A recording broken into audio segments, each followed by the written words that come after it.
Welcome to The Explainer. Today, we're diving straight into source materials that detail what they call a massive intellectual heist.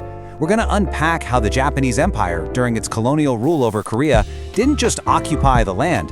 According to these texts, they actually attempted to systematically dismantle and rewrite the entire Korean identity from the ground up. Let's talk money, because to really grasp the sheer gravity of this effort, you just have to look at the finances. The sources reveal that the Japanese Empire poured a staggering 1 million yen into a 16-year government-funded project just to rewrite Korean history.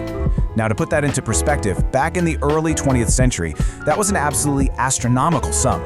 It tells us right away that this wasn't some fringe academic hobby. It was a top priority state initiative. And the motivation behind this massive budget? Well, it's explicitly spelled out in the historical record. The text points to this chilling directive from a 1922 Japanese educational policy. First, make Koreans ignorant of their own affairs, history, and traditions. Wow. The sources use this exact quote to set the stakes for our investigation into the weaponization of history. The goal here was quite literally to erase the national spirit by erasing the past. So, to pull off a psychological operation of this magnitude, you need a highly dedicated organization.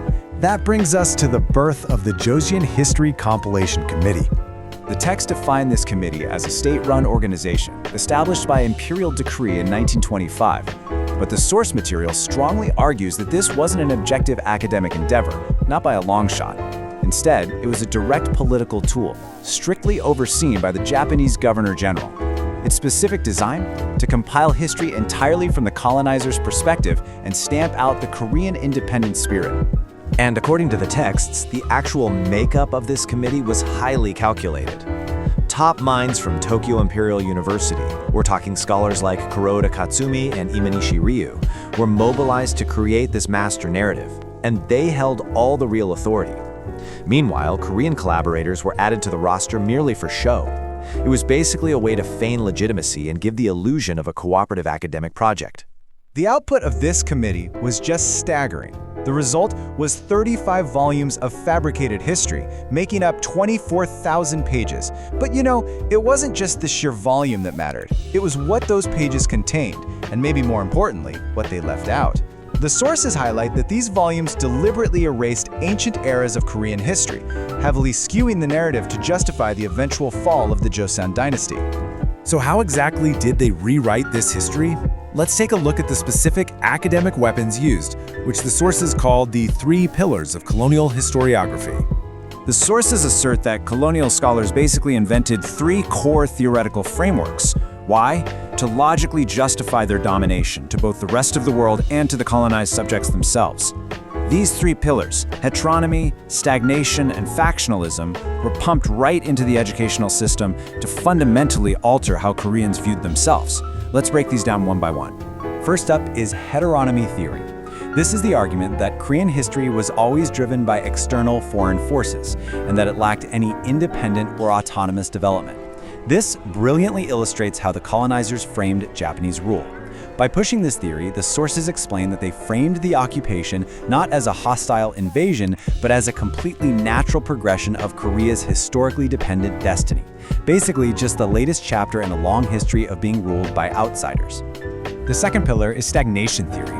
This one argued that Korean society was completely frozen in a pre-modern primitive state and had failed to develop internally. By arguing that the nation was totally stuck in the past, the sources state that colonial scholars justified the occupation as a necessary intervention.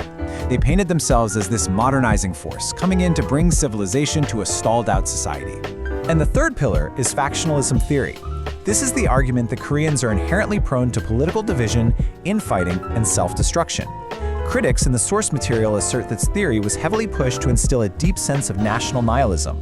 It intentionally masked the highly sophisticated political checks and balances of traditional Joseon politics, reducing complex governance down to petty, destructive squabbling. But this manipulation wasn't just confined to books and theories. Moving from the theoretical to the physical, we look at excavated ruins and fabrication. The texts detail how this agenda led to the literal destruction of archaeological evidence across the peninsula. The sources draw a really sharp contrast here. True historical methodology relies on meticulous preservation and chronological study, right? Well, the colonial approach, which the texts describe as reckless treasure hunting, was the exact opposite. We're talking about hastily destroying tombs for artifacts and literally running a railway directly through the ancient Sakyawangsa temple. They permanently erased crucial historical context, all under the guise of research. The absolutely crucial point here is that physical evidence was actually buried or hidden when it didn't fit their narrative. A prime example from the explainer texts is the 1933 Dongguanjin excavation. Paleolithic artifacts were discovered there, but the findings were completely suppressed. Why? Because the existence of an ancient, developing culture completely contradicted the colonial narrative of a stagnant, primitive ancient Korea. They couldn't have that. But, as the sources clearly outline, this historical hijacking absolutely did not go unchallenged. That brings us to the fierce resistance of nationalist historiography.